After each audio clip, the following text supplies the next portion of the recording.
Oleme kaameras. No nii. Tere!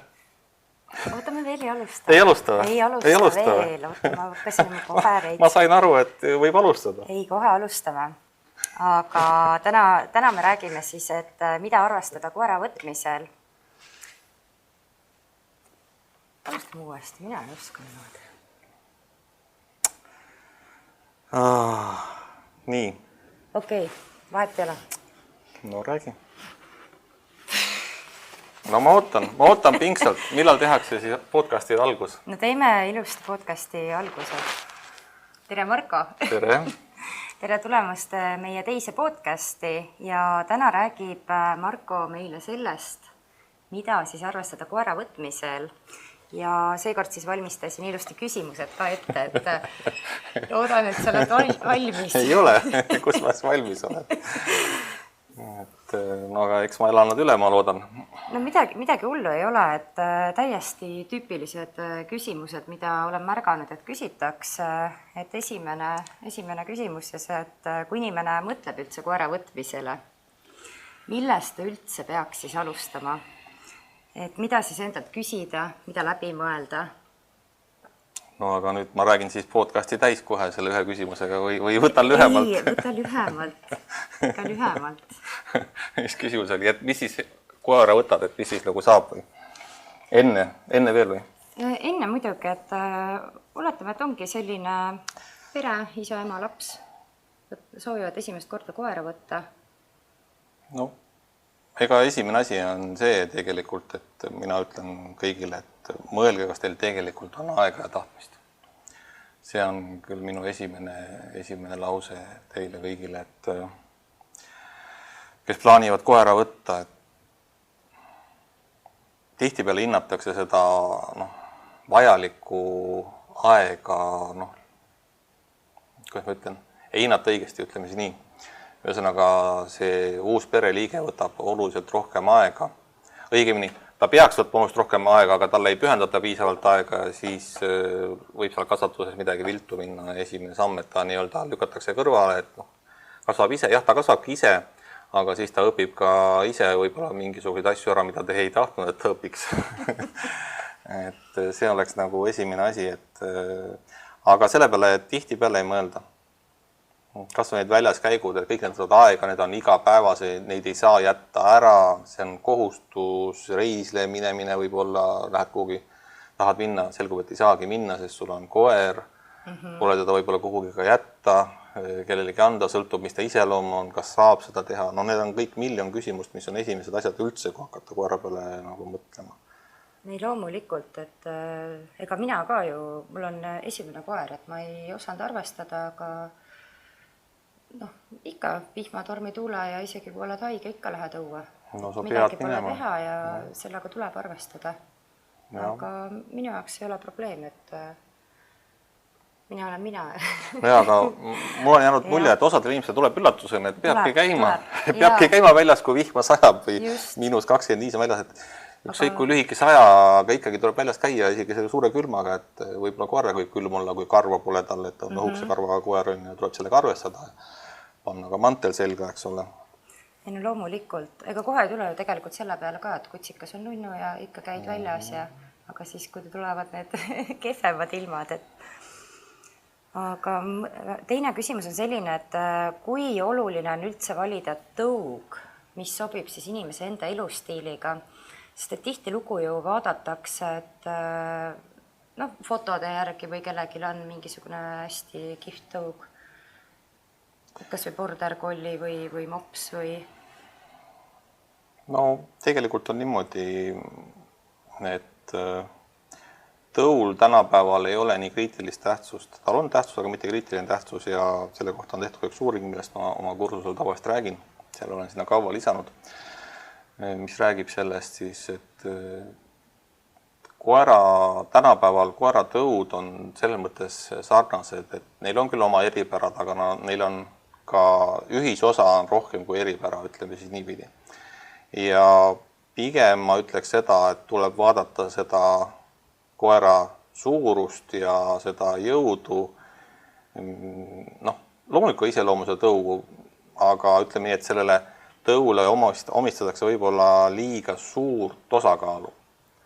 Reaalsuses pigem ma vaataks seda tema nii-öelda seda üldist suurust. Et kui te olete väike naisterahvas, siis seda 50 või 60 kilost koera võib-olla ei ole kõige parem mõte võtta. Või te peate väga teadlikult kutsikas peale temaga tegelema, et ta alluks sõnale, sest füüsiliselt ta teile ei allu. Sellepärast ta käib teist üle igal juhul, ja siis kui sellega ei tegeleta, siis on probleem tegelikult. Et ma ütleks, pigem lihtsalt see suurus on mõnikord probleem. Mitte niivõrd see tõuk, sest koerad on väga-väga kohanemisvõimelised, nad kohanevad teie elustiiliga. Et see on vähem kriitiline kui see, et ta lihtsalt on füüsiliselt lihtsalt. Loomulikult. Aga on sul muidu mingisuguseid selliseid nõuandeid ka, et kui peres on juba selliseid teisi loomi või lapsi, tuletame, et kassid on olnud, kodus on kassid, et soovitakse siis koer võtta ja on selline näiteks, toon näite 4-5-aastane laps. Ei muidugi nad saab sinna integreerida, aga mis tavaliselt alguses kipub juhtuma on see, et alguses tahavad kõik tema selle kutsikaga tegeleda ja siis hiljem eriti mitte keegi, kui see uudsus on mööda läinud nii-öelda. Ja kui laps on 4-5-aastane, siis tihtipeale mõeldakse, et võib-olla ka seda, et ma võtan nii-öelda lapsele koera, et harjuks loomadega või mis iganes selline mõte veel, et siis jah, ühtepidi harjub, aga see on ikkagi täiskasvanud inimeste töö ja kohustus paratamatult. Et seal põsi kohe, et kas see laps on 4-5 või 8 või 10 või 15 võib-olla on vastutustundlikum, aga mitte alati, et see peab alati arvestama, et võtate koera endale, et see lapsele koera mõtmine ei ole ma olen näinud väga toredaid ja tublisid lapsi, kes on minu kursusel käinud, aga see on ikkagi väiksem hulk. Pigem ikkagi vanema vastutus. Loomulikult, seda alati. Ei, mina olen ka kokku puutunud, et meil on väga tublisi 15-16-aastaseid, et miks mitte. Aga lõppvastutus on ikkagi lapsevanemal. Aga mis sa küsisid tegelikult? Ma vist ei vastanud küsimusele. Vastasid ilusti, et mida võiks arvestada, kui kodus on juba teisi loomi ja lapsi. Loomi ja loomadega on see, et kohanemine muidugi see, et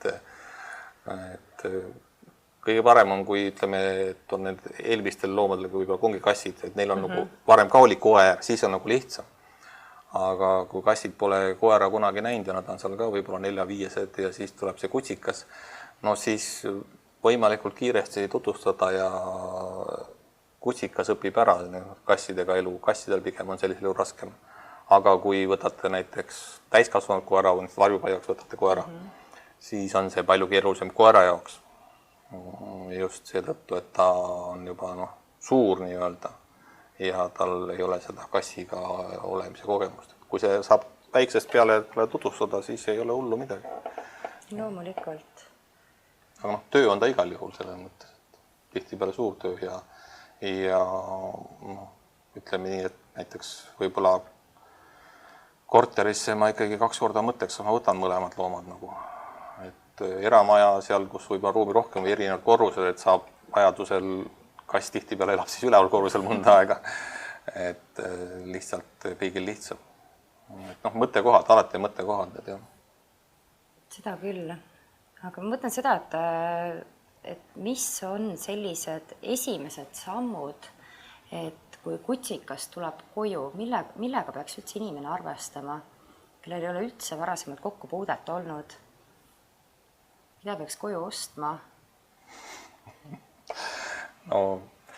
Nii nagu kui laps tuleb, et siis teed nii-öelda kodu lapse kindlaks, siis tegelikult eks tuleb ka kutsika kindlaks. Mõlemast teha, et eks tuleb ikka need kodinad ära korjata, mis siis kuskil võib-olla vedelevad, millele ta saab nii-öelda hambad taha lüüa, need tuleb ikkagi ära võtta, et ega pääsu ei ole. Need tuleb ära võtta, mis võib-olla kuskil muidu riiuli peal on olnud mingisugune, ma ei tea, kas või nipsasjakene. Siis need tuleb ära võtta, aga millega muidugi arvestama, millega tänapäeval ei taheta arvestada, on see, et võibki midagi katki minna. Sul võibki minna see mööbliese katki või tõesti see juhtub, et see lauajalg on tõesti maitsev, kui näiteks puidust on, et kõlbab närida ka, on ju, et kutsikaga võib seda juhtuda ja sellega peab arvestama, et kui te ei ole valmis selleks, et teie mingisugune mööbliese saab kahjustada, siis ärge võtke endale koera. Kui see mööbel on teie jaoks tähtsam või teil ei ole eelarvet, et neid asendada, siis milleks teile koer? Ma täitsa otse ütlen, et et ega teda pole mõtet karistama minna, kui ta heast meelest näiteks teil, ma ei tea, hammas jäi voodikatte taha kinni. Kutsikatel ikka hambad sügelevad. Ja mingil hetkel sügelevad jah, ja võib juhtuda asju ja niikuinii juhtubki, et mõnel rohkem, mõnel vähem, et võib-olla ka probleemkäitumisega asi üle minna, siis hävitatakse kogu mööbel, aga siis on juba teine asi, aga kutsikaga ikkagi ühte koma teist juhtub ja selleks peab valmis olema, seda aktsepteerima ja selle mõttega ette leppima enne seda, kui koera võtab. Ma küll soovitaks seda kõigile, et nii vaatate kojus, nii, see on teie mööbel. Okei.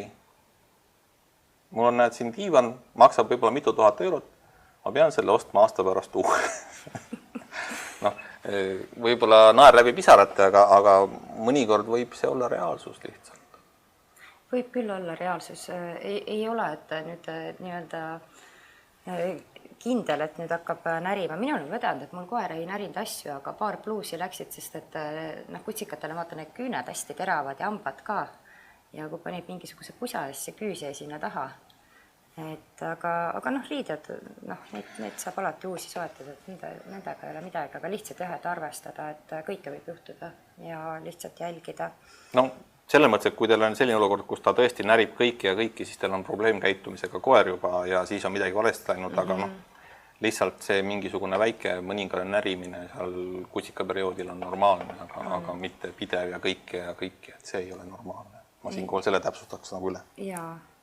Küsi siis küsimus jälle järgmine.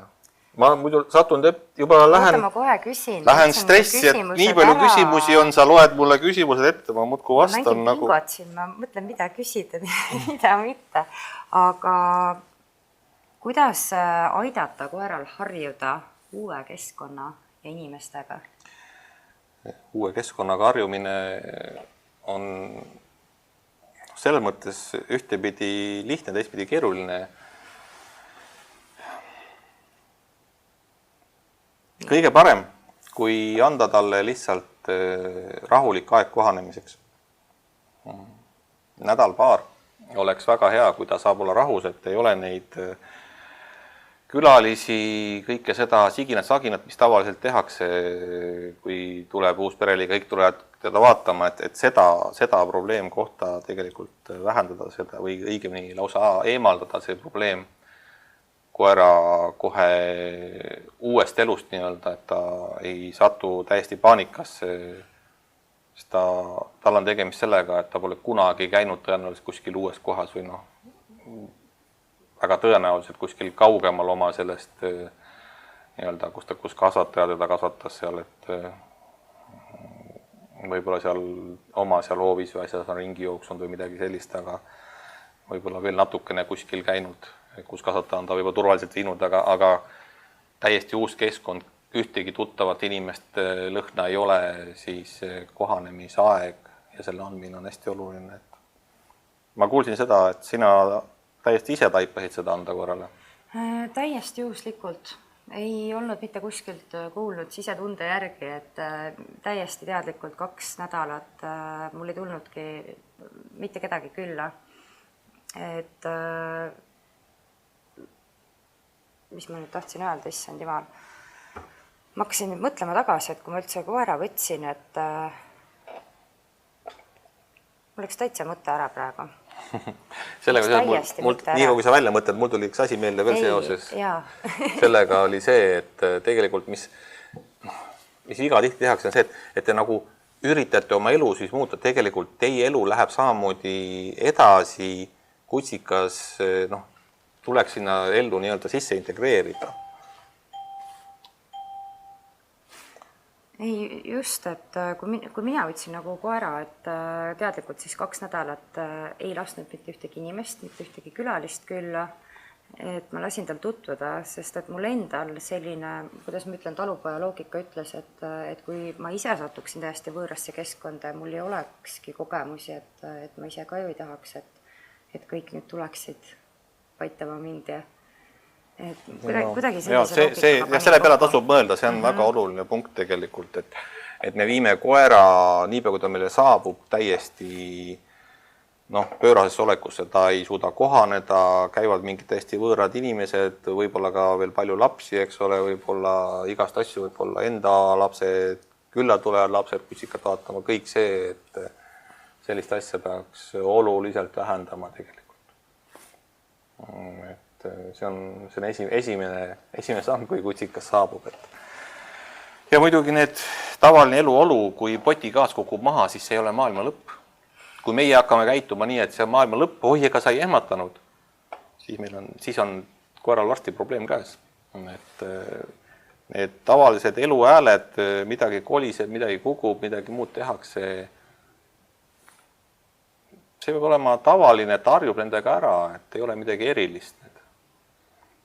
Erijuhud on muidugi need igasugused tänapäeval robot-tolmuimejad, mis on vaiksemad, aga liiguvad ise, aga tavapärasemad, mis rohkem müra teevad tolmuimejad, et neid ei ole mõtet ka kutsikale kohe nina ette panna ja ta seal ehmatab, vaid ikkagi neid tuleb ka mõistlikult tutvustada. Kõik sellised teemad. Kahtlustan, et sul on selle sotsialiseerimise kohta igasuguseid küsimusi seal ilmselt. Oi, natukene on üht-teist. Ma just jäin meenutama, et kui mul endal koer oli kutsikas, tema tolmuimejat ei kartnud. Ma olen kuulnud, palju koerad kardavad tolmuimejat, aga ma olen kuulnud, et palju koerad tegelikult kardavad seda mürisevat. Osad tolmuimejad ei ole sellised mürisevad, aga kui on, et siis kardetakse. Aga minul oli, mul on tavaline see põrandapesu lapp, eks ju. Ma arvasin, et see mänguasi. Et nii, kui selle välja võtsin, siis tema kohe jooksis, hakkas mängima, aga pidi teisi tuppa panema nagu kinni, et ma ei saa ju lasta, et see on ju kemikaalid ja kõik, et aga see oli pigem selline, et ma ei saa öelda, et mingi halb kogemus, vaid siuke naljakas ja tore kogemus. Aga kiiresti sai lahendatud, aga seda ma üldse ei mäleta, et kuidas ta harjus nüüd selle lapiga. Et just kui nagu ise kasvas suureks, mingi hetk ma vaatasin, lasin teda teisest toast välja, et kuidas ta reageerib. Ja mingi hetk ei reageerid sellele. Et ma seda ei mäleta. Et muidugi see oli... Järelikult läks nii hästi, et ei olnud põhjust mäletada. Ma arvan küll, et kuidagi loomulikult tuli. Ega need ongi ju, selle mõttes on need kõik head kogemused, kui neid pole meeles, et kuidas sellega läks või tolle läks, järelikult läks väga hästi. Aga kui midagi läheb halvasti, siis see läheb meelde, tuleb sellega tegeleda ja nii edasi, et siis on hulga keerulisem. Et kui ei mäleta, järelikult oli kõik okei. Loomulikult. Aga küsin nüüd kõige oma lemmikuma küsimuse, et kui sageli peaks kutsikat õue viima? Jumal küll. Nii palju kui jõuad. Pärast iga sööki, ma arvan, kõik teavad seda, pärast iga mängimist, iga mingisugust tegevust tuleb teda õue viia, et kui see vähegi võimalik on, tuleb seda teha, sellepärast, et muidu ta pisib tuppa. Ja mida rohkem saab teda sellist hetkel õue viia, siis ta õpib ka õues käima, õue häda tegema. Et mida rohkem tal tegib neid kogemusi, kus ta saab tuppa pissida, seda rohkem ta sinna pissib ja mida rohkem tal on kogemusi õue pissimisega, seda rohkem ta õpib õue pissima, et see on väga lihtne ja loogiline, et probleem on tihtipeale selles, et kui palju me jõuame ja tahame ja viitsime ja saame teda sinna õue viia, et alguses väga palju ja siis läheb see viitsimine tihtipeale juba üle ja ma ei viitsi, kuule tee sinna lapi peale, tee sinna ajalehe peale, et ma ei ole kindel, et see on see õige lähenemine ja asjale, et peaks ikkagi proovima ta väljas õpetama käima. See oleks nagu selline läheb mõistlikum lahendus. Kusjuures mina tegelikult ma ei suutnudki õpetada lapi peale. Et isegi kui mulle soovitati, et lapp peab kodus olema, et ma mõtlesin, et muidu ma viisin teda iga 2 tunni tagant välja, et kuna meil on eramajas, et siis mul on hea lihtne. Aga ma ei tea, kui ta proovis või näitasin, et see junn läks kõrvale ja samas ma ise mõtlesin, et miks ma teda lapi peale õpetan, kui ma peaks tõue õpetama. Et ikka seda tuppa pissimist oli, kõik need vaibad, kõik tuli toast peitu panna, sest et sinna kippus ka pissima. aga mis oli üks selline hea nipp, mida koertetreener mulle õpetas, et võtta siis selline, noh, kui ta on tuppa teinud pissu, et selline lapikene või midagi ja võtta õue kaasa, et ta tunneb seda lõhna ja siis hakkab tegema õuega pissimist. Ma ei tea, kui palju see mõjus, aga mina kasutasin seda meetodit ka. Et minul võttis aega kuskil 2 kuud umbes, et kuna mul on pisikene, vaata 4,5-kilone koer, küsis öösel ka õue, et kuskil 1-3 korda tuli krampima. Võib-olla, jaa, see tuletas mulle asja meelde see, kui sa ütlesid, kui vana või kaua aega läks, et tihtipeale inimesed arvavad, et ta ei pissi tuppa ala mingi X kuust alates ei pissi. Et tegelikult tal see organism on ju kutsikaeas välja arenemata ja seda tuppa pissimist võib ka juhtuda seal 9-kuuse koeraga või ka aastase koeraga täitsa kogemata, aga kui me räägime seal 4-5-6-kuune koer, siis et aeg-ajalt tuppa võib teha sellega arvestama, isegi kui ta on õpetatud väljas käima ja enamus aega ta välja teeb hädasid, siis täiesti normaalne, et seda juhtub ka ikkagi. Et sellega peab arvestama. Ei, loomulikult. Et midagi ei ole teha. Aga oleneb see ka, et kui on väike koer, siis on väiksem põis, eks ju, ja kui on suurem koer, siis on suurem põis. No, eks põis on koera suurusega ja selle kogusega, mis ta sööb või joob kooskõlas. Seda küll, jah. Et noh, loomulikult on füüsilised suuruse vahed, aga... Ma mõtlen just tiheduse mõttes. Ei oska öelda. Seda ma tõesti ei oska öelda, jah, et kui kellegi on täpsemad andmed, siis võivad öelda. Kas see, minu meelest on see ikkagi selle mõttes kõik on sarnane, et proportsioonis vastavalt tarbitud vedelikuga on ka muud tegevused proportsioonis ja nii, et väike koer ei joo suure koera kogust sisse endale, et see on nagu ka selge.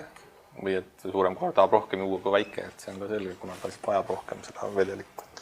Loomulikult. Aga kui nüüd see kutsikas nüüd juhtubki toas häda tegema, et kuidas kõige õigem oleks reageerida? Kuidas reageerida? No tegelikult tuleks ta ikkagi välja viia. Isegi kui ta häda tuppa tegi ja ta ei saanud jaole, tuleks ta ikkagi välja viia. Ja tihtipeale pisib ta seal ikkagi veel. Ja siis tuleb teda kiita. Mida sa ilmselt ka tahad küsida kohe otsa? Et kas kiita ka tuleb või ei tule kiita?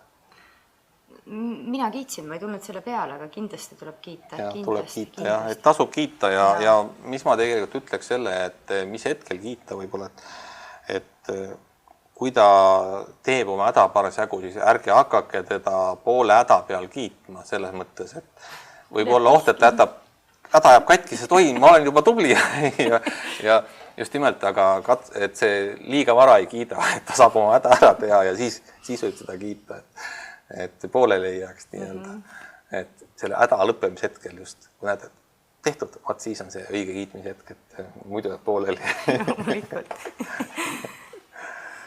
Ja nii, ma vaatan, mis ma siia huvitavalt veel kirja panin, et hästi palju küsitakse seda, et kuidas on hea alustada üldse üksi olekuga, et koer ei muutuks ärevaks, kui inimene kodust lahkub.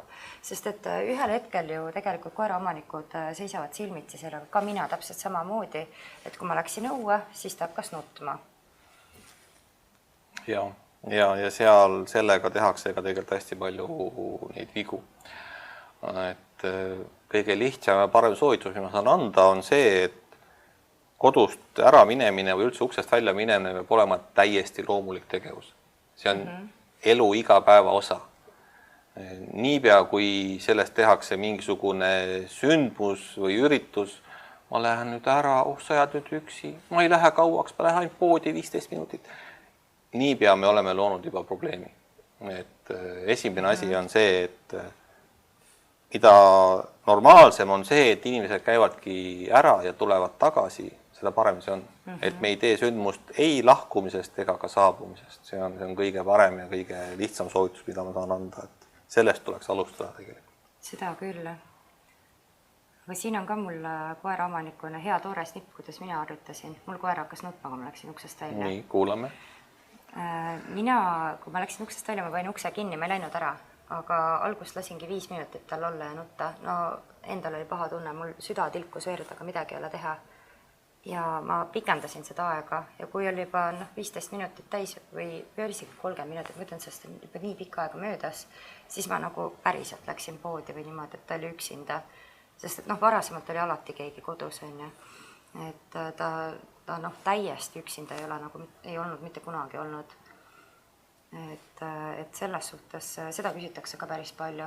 Eriti, kes elavad vaata korteris, et naabrid nagu ka vihjavad, et koer nutab, on ju sul kogu aeg, et mis toimub, on ju, et kui ta juba ideaalselt nutab, siis tal on väga tõenäoliselt juba üksindusärevus ja teil on probleem käes ja selle probleemi lahendamine võtab väga kaua aega, et see on nagu fakt, et aga see, et sa nii-öelda jupikaupa üksi jätad, loomulikult see ongi õige lähenemine ja tänapäeval on olemas ka need põhimõtteliselt saate osta endale, ma ei tea, koju kaamera, maksab mingi odavamad on paarkümmend eurot ja kallimad on seal paarsada eurot, mis põhimõtteliselt vaatavad su koera ja saad nendega rääkida, et lihtsalt pilku peal hoida, eriti alguses, et kuidas tal läheb. Ja just tõesti, et ei jäta teda mitmeks tunniks alguses üksi, sest ta ei tule sellega toime, et ta saab aru, et vahepeal minnakse ära, aga minnaksegi lühikeseks ajaks ja nagu sa ütlesid, et aega pikendada, et nii ta käib, aga peab olema esialgu ülevaade ja ma läheks ka teisele poolele, et tänapäeval on ju väga palju ka kodukontoris inimeseks teevad tööd kodunt ja võib-olla ei lähegi enamus aega ära, siis ka see on tegelikult probleem, et koer ei oska üksi olla. Et siis, kui on see nii-öelda enamus aega kodus olemine, siis tuleks just vastupidi hakata ära minema, et koer saaks harjuda sellega, et kui näiteks koer on, ma ei tea, 1,5-aastane ja siis minnakse esimest korda ja jätakse ta üksi, siis see on väga suur probleem, et koer ei tule sellega toime. Sellega peaks ikkagi samamoodi tegelema kutsika eas, ka selle ära minemisega, isegi kui pole vajadust. Et mõlemad pidi on see oluline. Seda küll, aga nüüd vaatame siin veel ühe toreda küsimuse, et aga millal oleks üldse õige aeg alustada treeninguga? Et koer saakski sellise positiivse hea kogemuse, et kuidas vaikselt alustada, kas ise või siis valida koertekool või kuidas see peaks üldse toimuma? Eks inimesed on ka erinevad ju, et kes tahab kohe kooli minna, kes tahab ise õpetada. No alguses peaks juba tegelikult kasvataja tegelema sellega natukenegi, et ta oleks natukenegi sotsiaalne või kuidas seda iganes öelda, et tal ei oleks nagu see elu päris võõrast nii-öelda. Aga edasi, nagu ma vist enne ütlesin, et just nimelt see nagu normaalne elutegevus nii-öelda, et sinna siis lisada see enda kodune elutegevus, et see käib asja juurde ja siis mis sa küsisid? Mul kiilub praegu kinni. Just, et oleks koerale selline positiivne kogemus. See õpetamine ja siis õpetamine on kogu aeg, et ega seal ei ole mingisugust pausi, et tihtipeale võetakse õpetamist niimoodi, et nüüd täna ma õpetan koera tund aega või ma ei tea, et lähen kuhugi kursusele, mul on näiteks reede õhtul on mul kursus, ma lähen siis sinna kooli, olen seal tund aega või mis iganes aeg see kestab ja siis on nagu tehtud. Tegelikult see ei ole nii, et see on pidev protsess ja kõik, kes loodavad sellele, et lähen kuhugi koertekooli, et siis seal tehakse koer targaks, siis kõik töö tuleb ise endale ära teha, et koertekool ikkagi saab anda, suunata ja juhendada, aga kõik töö paraku on ikkagi koeraomaniku enda õlul, et seal ei ole nagu sellist pausi tegelikult. Eriti kui koer on väike, tuleb kogu aeg mõelda, et kuidas ma käitun, milliseid signaale ma talle annan enda käitumisega, mida tema sellest õpib või kui näete, et tal lähebki seal midagi valesti, et kipub kuhugi auku minema või ma ei tea, midagi muud korraldama, et siis jällegi suunata ta õigele käitumisele ja selle mõttes kutsikaga on see hea asi, et teda on suhteliselt lihtne suunata, et ta ei ole veel välja kujunenud isiksus ja teda on kergem vormida, kui seda näiteks täiskasvanud koer. Aga sealt on ka väga, kutsikana see vormimine võib minna ka vales suunas ja see juhtub ka kogemata. tahtsin ühte, aga kukkus välja teisiti, et see kipub ka olema kahjuks reaalsus. Ikkagi nagu lapsega või et kogu aeg järjepidev õpe. Et ei piisa, et käisin korraks ära, õppisin midagi, et ikka järjepidevalt jooksvalt. No, et siis ma olen õiges suunas, ma arvan, aru saanud. No, jah, selles mõttes, et no just, et kõige hullem ongi see, kui ongi selline arvamus, et ma nüüd iga päev teda tundega õpetan, et õpetamine on see, kui ma õpetan koera lamama või istuma või siia tulema või midagi sellist tegema, et ei, see on mingisugune spetsiifiline käsk, aga kogu ülejäänud aja ta õpib ka midagi, aga te peate endalt küsima, mida ta õpib siis sel ajal, kui teie teda ei õpeta, et mis ta siis õpib, et ta õpib ka midagi, ta õpibki seda elu, kuidas see käib ja kui ta saab sellest valesti aru, siis on probleemid. Seda küll, jah. Nii kipub olema. Aga mida nüüd teha, et kui kutsikas närib kõiksugu asju? Et no, minul õnneks seda kogemust ei ole olnud, aga on ikkagi küsitud, et kui tõesti kõike närib, et kas peaks andma mingisuguseid närimisesemeid rohkem või kuidas reageerida? No kindlasti peab koer närida saama, sõltumata tema vanusest tegelikult koertele on mõistlik anda närimist ja see närimine peab olema midagi, mis on tegelikult söödav. Et see on söödav asi, mida antakse koerale närida. Mitte, et ta närib oma, ma ei tea, mänguasja või mingist kummist jublakat või ma ei tea, mis veel muud kolmandat asja, vaid see peab olema asi, mis kõlbabki süüa, mis on ära söödav. Parem, kui ta on mingi naturaalne asi. Siin on ka erinevad variatsioone, et osad asjad on tänapäeval, mis on ka naturaalsed, võivad isegi ohtlikud olla. Ühesõnaga, võtke loogiliselt ja mõistlikult seda asja ja kindlasti uusi asju või uusi sööke või kas või neid maiuse või närvimise asju kindlasti järelevalve all vaadata, kuidas tal sellega läheb, et mitte nii, et annab talle närida ja siis läheb ise minema, et pigem mitte, et eriti kui need on asjad, millega ta, kui ta on väike või lihtsalt mingi uus mingi toit või närvimise asi, et millega ta pole harjunud, et ei tea, kuidas tal sellega läheb nii-öelda. Et sellistel asjadel silma peal hoida, aga närida peab saama. Kuidas see on, et polegi head väljendid selle eesti keele kohta, aga põhimõtteliselt korra päevast tasub midagi anda närida, ütleme nii. Hoiab närvid palju rohkem korras. No loomulikult, eriti kutsiga hambad ju sügelevad. Ja kutsiga veel rohkem kui sügelevad hambad, et neil võiks olla seda närimist veelgi rohkem nii-öelda. Jaa, seda küll. Aga minu küsimused said selleks korraks otsa. Aga ma küsiks ikkagi, et millised oleks sinu sellised 3 kõige olulisemat soovitust, et mida siis peaks ikkagi enne kutsika võtmist kindlasti läbi mõtlema, et kui võtaks nüüd kogu selle podcasti kokku? Enne kutsika võtmist läbi mõtlema? No mis me mõtleme siis läbi? Mõtleme läbi selle, et kas mul on koera jaoks aega. See on nagu esimene mõte, mis peab olema nagu väga arusaadav. Kas päriselt on mul aega käia väljas, on mul aega temaga tegeleda, on mul aega teda õpetada, on mul aega temaga koos elada üldse, sest ta on teil, tänapäeval koerad elavad suhteliselt kaua tihtipeale, et seal 15 ja rohkemgi aastat, et järgmised 15 aastat on ta meie peres kogu aeg. Et ta ei haistu kuhugi ära.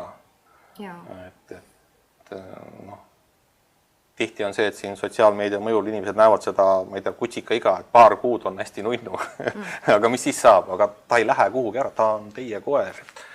Et see peab olema nagu väga, mina soovitan küll väga selgelt läbi mõeldud otsus ja selleks peab olema nagu kogu pere valmis, mitte nii, et üks siis võtab koera või ma ei tea, kas see on hea mõte sellisel juhul. Ei, loomulikult, sest et sa ikkagi võtad endale ju pereliikme. Ja ma ei tea, mis siin veel välja tuua enne seda. Kindlasti see, et see rahalised väljaminekud suurenevad. Võib-olla on vaja mõni uus mööbliese osta, mis on nagu normaalne tegevus, eks ole, kui midagi juhtub sellega. Siis arstivisiidid võivad olla väga kulukad, et kunagi ei tea, kui midagi võib juhtuda, mingi õnnetus võib juhtuda, võib tervisega olla mingi probleeme aeg-ajalt. Mingisugused visiidid on niikuinii vajalikud, et see on nagu selge, et selle kõigega tuleb reaalselt arvestada ja noh, ma ei tea, minu meelest ei ole hea mõte koerale anda seda kõige odavamat supermarketi toitu lihtsalt, et ma arvan, et see ei ole täisväärtuslik toit lihtsalt. Sellest me räägime teinekord. Räägime teie kord sellest või? Aha, näed, ma sain ka teada. Ärme siis seda ütle praegu, keegi ei kuulnud, panite kõrvad kinni. Selle paneme järgmiseks või ülejärgmiseks teemaks. Selge. Väga hull. Väga hull, paistab, et siit tuleb veel mingit asja mulle kraesse. Ei, jaa, loomulikult. Minul on ju küsimusi ja teemasid nii palju, aga ma loodan, et koeraomanikud või tulevased koeraomanikud said ka natukene teadlikumaks ja siis teavad, kuidas paremini läbi mõelda ja teha siis see otsus enne koera võtta. Nojah, palju me siin jõudsime, aga võib-olla mingisuguseid mõtteid ikka siin andsime nagu. Natuke ikka. Ma loodan. Aga okei siis. No olgu. Järgmise korrani. Järgmise korrani.